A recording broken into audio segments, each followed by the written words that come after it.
Bonjour à toutes et tous et soyez les bienvenus dans ce nouvel épisode de l'Imaginoire. L'Imaginoire est une émission radio réalisée en étroite collaboration avec des personnes touchées de près ou de loin par la déficience visuelle. Si c'est votre cas, ou si vous êtes de la famille, un aidant, une structure associative locale ou nationale, eh bien contactez-nous et faisons ensemble. Liberté d'expression et sensibilisation du grand public sont, pour faire très court, nos principaux objectifs. Écrivez-nous à l'imaginoire, @lilo.org. Vous pouvez également nous retrouver sur Instagram, YouTube ou Facebook. Dans cet épisode, l'Imaginoire repasse en mode portrait inspirant. On part à la rencontre d'Odile, fraîchement retraitée, mais plus que jamais en activité.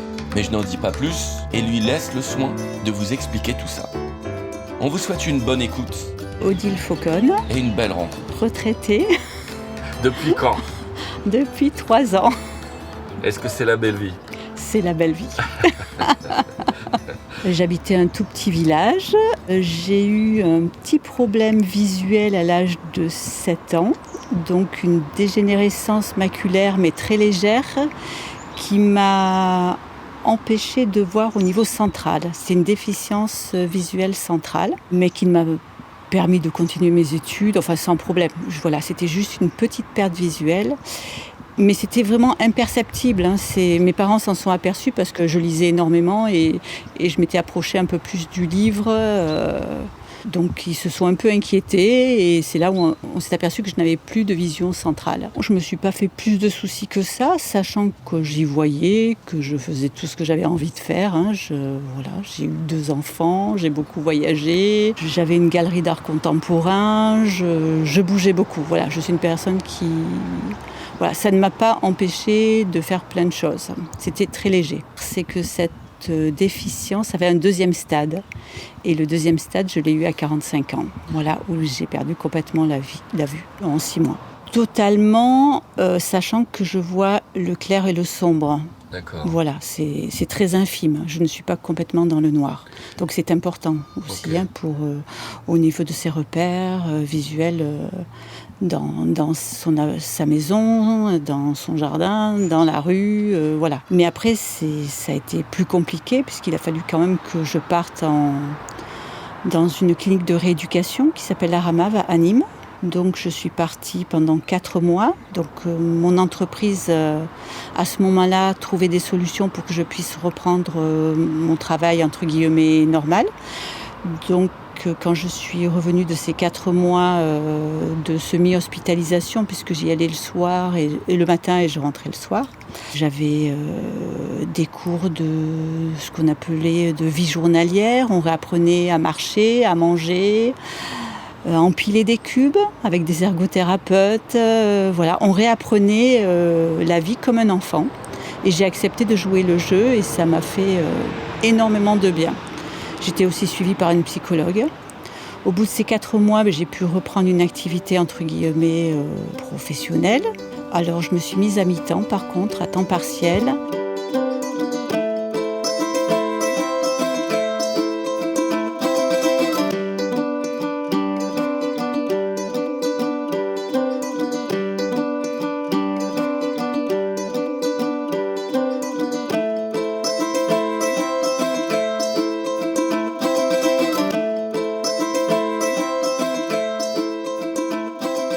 Par rapport à votre sensibilité au monde de l'art, qu'est-ce que ça a changé de perdre la vue ? J'ai tout arrêté, donc en 2008.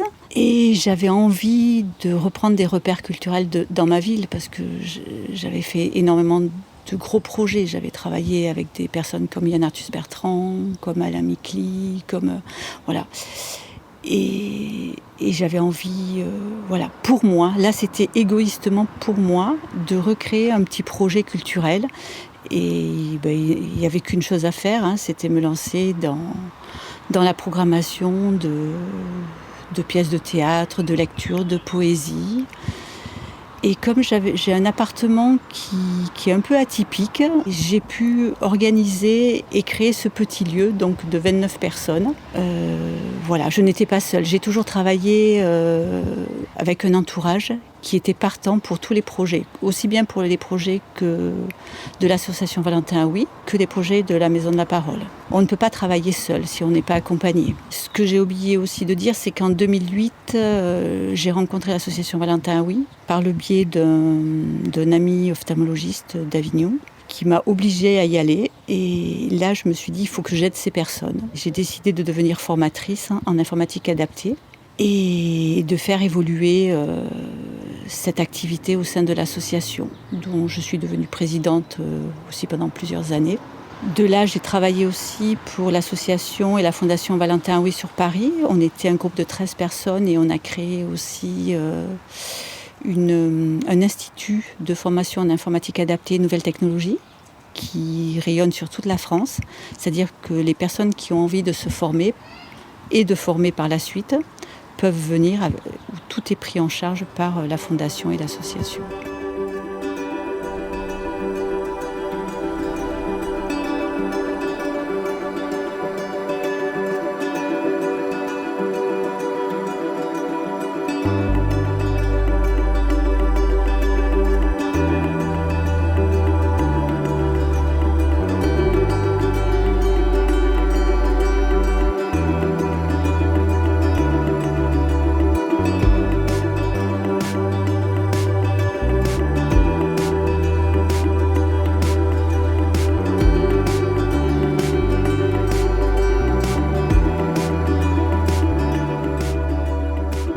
Vous êtes bien à l'écoute du portrait inspirant d'Odile. Il est temps maintenant de parler d'Avignon, de son festival et de la salle dont Odile s'occupe. Vous êtes à l'écoute de l'Imaginoire, retour à l'entretien. Avignon est une ville avec de nombreuses salles de spectacle, hormis que les compagnies louent la chaise. Voilà, et ça coûte très cher, c'est-à-dire une salle de 50 places, c'est entre 5 000 et 6 000 euros le créneau horaire. Et ce que j'ai décidé de faire, puisque moi j'étais salariée d'une grosse entreprise, donc j'ai décidé de travailler avec ces compagnies en co-réalisation. C'est-à-dire que dès la première année, quand les compagnies ont su que je permettais à des artistes de venir à moindre coût, je ne vais jamais les chercher, c'est eux qui viennent à moi. Ouais, bien sûr. Et ça m'a permis, je programme en principe 8 spectacles par jour, à peu près 8 sur 3 semaines. Pendant le festival ? Pendant le festival d'Avignon. Voilà. D'accord. Après, je vous dis, pour toute la partie technique, j'ai mon compagnon, Jean-Louis, qui est très présent. La partie sécurité aussi, parce qu'on ne sait pas que d'être programmatrice. Moi, j'ai le plus beau rôle, puisque moi, je programme et puis je crée mes créneaux horaires en fonction des desiderata des artistes. Et des fois, ce n'est pas simple. Voilà, j'y insère un spectacle d'enfants le matin. Et puis, surtout, beaucoup de textes et de poésie. Voilà. Et les personnes qui viennent dans la petite salle sont des personnes qui vont dans des grandes salles, qui vont dans le IN. Moi, je fais partie du festival Off. Elles recherchent autre chose. Elles peuvent complètement fermer les yeux et se laisser entraîner et puis se laisser ouvrir sur la moindre parole qui est dite. C'est un rapport complètement différent. Déjà, on est proche de l'artiste, puisque c'est tout petit. Et je fidélise des spectateurs qui viennent tous les ans parce qu'ils savent qu'ils vont trouver autre chose que dans les autres salles où je vais, où je me rends aussi. Mais c'est un peu différent. Voilà. Et en 2016, j'ai eu le prix du Off dans la catégorie poésie, conte et lecture. D'accord. Voilà. J'étais très fière.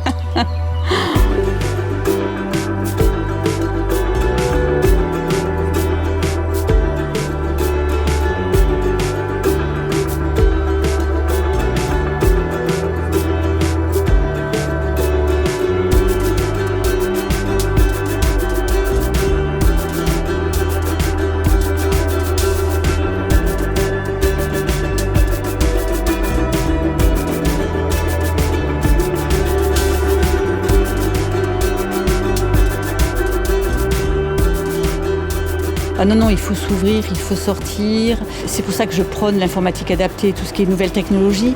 Ça recrée un lien social déjà avec ses enfants, avec sa famille, avec ses amis. Quand vous êtes capable d'écrire un courrier ou d'envoyer un petit mail ou d'appeler sur WhatsApp, de créer une petite réunion familiale ou autre de travail. On est vraiment dans l'ère des nouvelles technologies et nous, ça nous apporte énormément, même pour les jeunes qui ont la chance de faire des études, parce qu'avec tout ce qu'il y a maintenant, quand vous voyez que les plages de braille, elles font 20 cm, qu'on peut travailler avec des petits ordinateurs de 11 pouces, qu'on peut se déplacer avec un GPS, je ne dis pas qu'il est toujours fiable, mais ça peut quand même pas mal aider, on a beau critiquer en France, mais on a droit à des assistances, aussi bien au niveau aéroport que gare SNCF. Transport en commun, quand même, on peut faire des choses. On peut sortir, on peut bouger. Vous savez, un jour sur un quai, mon train, bien sûr, a été en panne et j'ai dû changer de train. Bien sûr, j'étais complètement perdue parce que changer de train, quand on vous annonce que vous n'avez pas d'autre choix.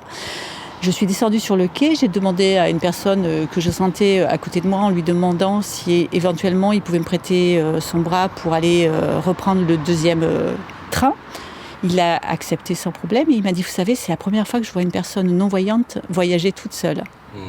Voilà.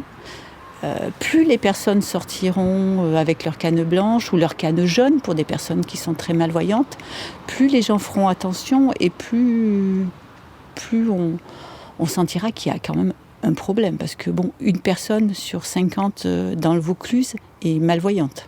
Moi, je vous donne les chiffres du Vaucluse, parce que, voilà. Une personne sur 1000 est non-voyante. Déjà qu'une personne sur 50 est malvoyante, voilà, elle peut ni lire ni écrire. C'est quand même énorme. Et ces personnes ne sont pas en EHPAD, contrairement à ce que des fois on voudrait nous faire croire. C'est-à-dire que nous, souvent à l'association, on a des personnes à partir de 35, 40, 45 ans, 50, 55 ans, même 60 ans qui arrivent, qui perdent la vue en quelques temps, beaucoup des MLA. Et puis autres, la maladie de Stargardt comme celle que j'ai, des accidents de la vie. Et quand j'ai repris la présidence de l'association Valentin Oui, je me suis trouvée avec un groupe de personnes qui perdaient la vue presque en même temps que moi. Alors, des patrons d'entreprise, des médecins. Et de là, on a décidé qu'il fallait faire quelque chose, quoi. Donc, c'est pour ça que Jean-Paul a créé l'activité Tandem, qui est énorme au niveau du Vaucluse. Christine s'était occupée de la partie accessibilité. Jean-Pierre s'est occupé de la partie randonnée. Moi, je me suis occupée de la partie de tout ce qui était nouvelles technologies et informatique adaptée ainsi que des formations. La partie culture, parce que c'est quand même intéressant d'aller au théâtre, faire une exposition en audiodescription. Donc, parce que maintenant, on a des films en audiodescription, on a des systèmes d'exposition. Mais avant, on faisait ça comment ? On avait une personne, Jacomina Dussol, qui venait avec ses casques et qui nous audio-décrivait en direct, donc des films au cinéma, du théâtre, des expositions. C'était quand même intéressant pour nous. C'est-à-dire qu'on était dans la vraie vie. Après, j'ai travaillé beaucoup aussi avec la Fondation Calvé, le musée Calvé. C'est-à-dire qui ont créé des plaques tactiles qui permettaient donc de découvrir 7 ou 8 tableaux. Donc en écoutant un texte. Donc j'ai travaillé sur ces textes. Parce qu'il y a une façon aussi d'appréhender un tableau quand on peut le toucher ou une sculpture. Voilà. Il y a une façon de faire, un départ aussi, partir sur les côtés, avancer par le milieu. Voilà. C'est toute une appréhension qu'on apprend et qui vient après naturellement. Donc c'est vrai que j'ai toujours quand même gardé mon petit côté culture.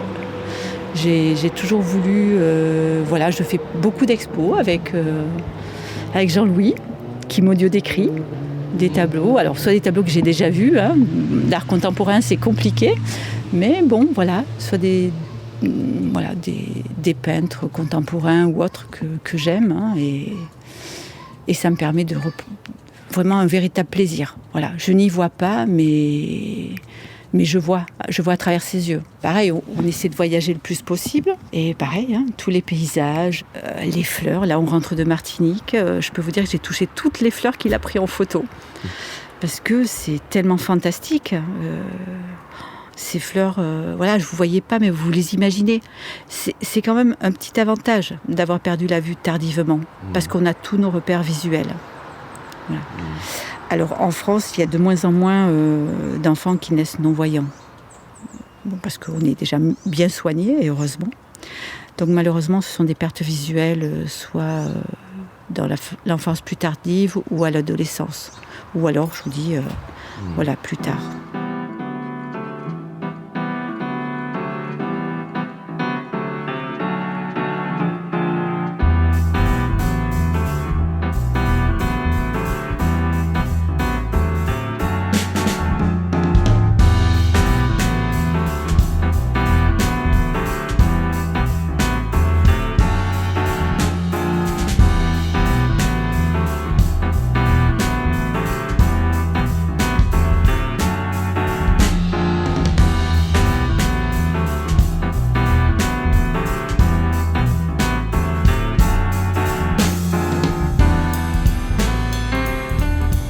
J'ai toujours aimé aider des personnes, aussi bien dans la culture, socialement. Parce que j'estime que quand on apporte quelque chose à ces personnes-là, on nous le rend. On nous le rend automatiquement. Voilà. Après, c'est ma façon de vivre, c'est ma façon depuis tout le temps. Ça fait 43 ans que je suis dans l'associatif et je ne reviendrai pas sur tout ça. C'est trop important pour moi. J'aurais été incapable de créer une entreprise. Par contre, monter des projets avec une équipe, j'adore. Sachant que si on s'entoure des bonnes personnes et de belles personnes, on peut faire énormément de choses. Quand j'ai perdu la vue, il a fallu que je trouve un transport pareil pour aller le matin travailler et le soir pour rentrer. Parce que pendant 2 ans, je n'ai pas voulu toucher à ma canne blanche quand même, pour sortir de chez moi. Donc, je suis devenue présidente d'une association qui s'appelait Minibus Service, qu'on a fermée l'année dernière, qui transportait des personnes socialement en difficulté. On les transportait parce qu'elles avaient trouvé du travail ou des formations. Donc, c'était vraiment ponctuel, c'est-à-dire sur 4 à 6 mois, 1 an, le temps qu'elles puissent trouver un peu d'argent ou qu'elles puissent se remettre à flot pour s'acheter, un vélo électrique, une voiture, etc. pour se déplacer. Et moi, du coup, j'ai profité en tant que présidente de l'association de ce petit avantage, c'est-à-dire que pendant 2 ans, j'ai mon chauffeur qui venait me chercher devant la maison et qui m'amenait à mon bureau. Après, je me suis mieux débrouillée, mais quand même, voilà, c'était important. J'ai eu une prise en charge complète, c'est ce que je vous disais. J'apportais d'un côté, mais on me donnait 100 fois plus de l'autre. Et puis, je vous dis, très entourée.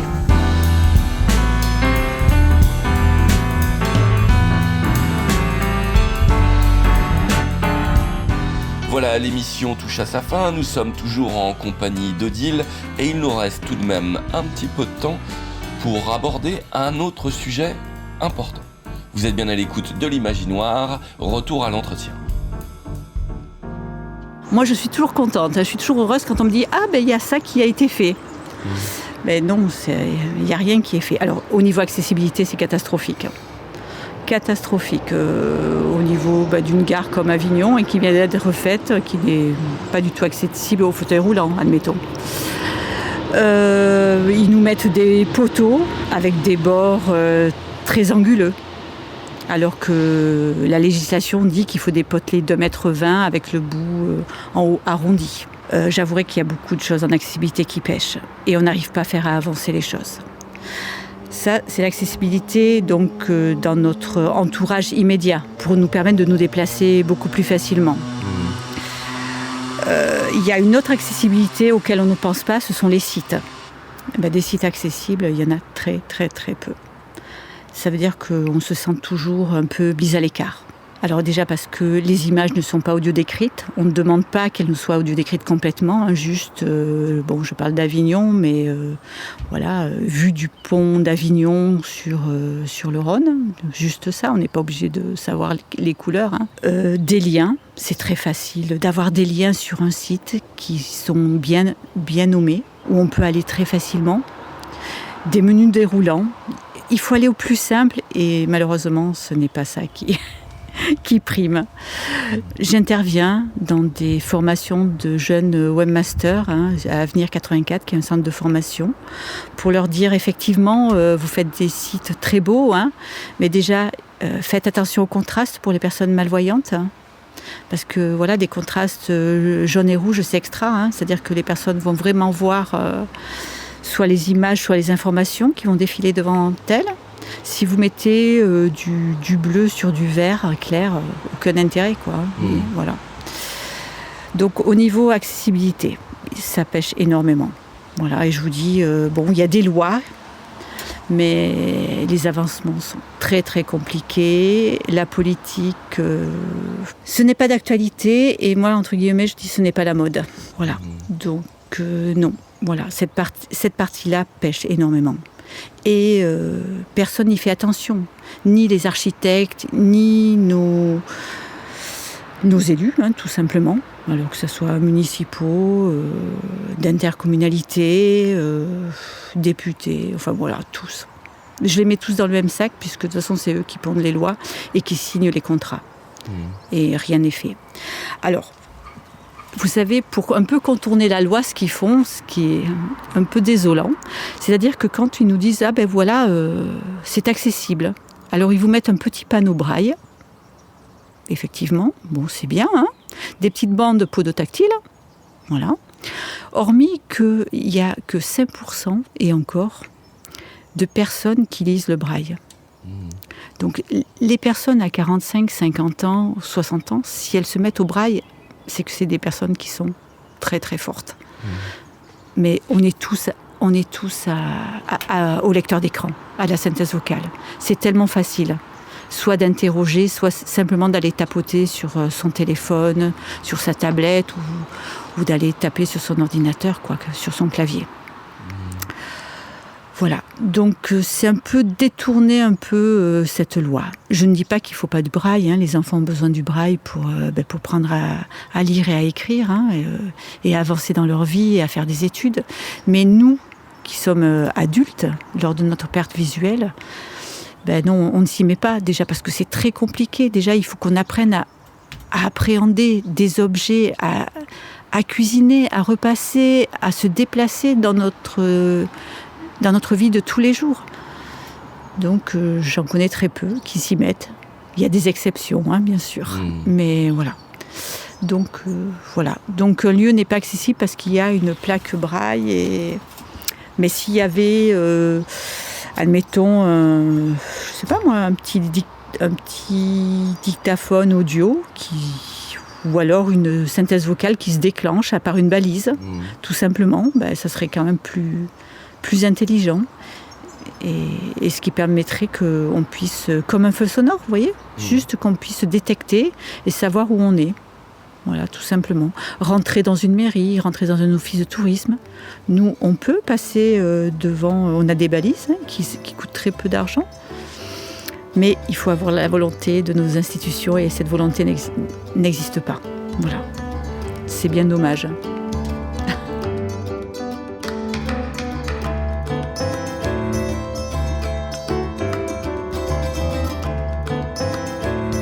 Voilà, c'est fini pour aujourd'hui. Merci à Odile, à Jean-Louis et à Philippe. Il est fort probable que nous retrouvions Odile lors de la prochaine saison de l'Imaginoire, car oui, c'est officiel, l'émission reviendra sur les ondes en septembre prochain pour une 8e saison. Si vous aussi, vous voulez faire partie de cette prochaine saison, car vous avez des choses à dire et à partager, eh bien, contactez-nous et faisons ensemble. Faites-vous confiance. L'association Résonance qui produit cette émission vous accompagnera à votre rythme afin de faire entendre votre voix. Contactez-nous par mail l'imaginoire, limaginoir, @lilo.org. Retrouvez-nous sur Instagram, l'imaginoire-8 radio, Facebook ou YouTube. Vous pouvez également contacter votre radio qui nous passera le message. L'Imaginoire est une émission produite par l'association Résonance. et soutenu par la CAF Drôme. À bientôt pour une nouvelle émission.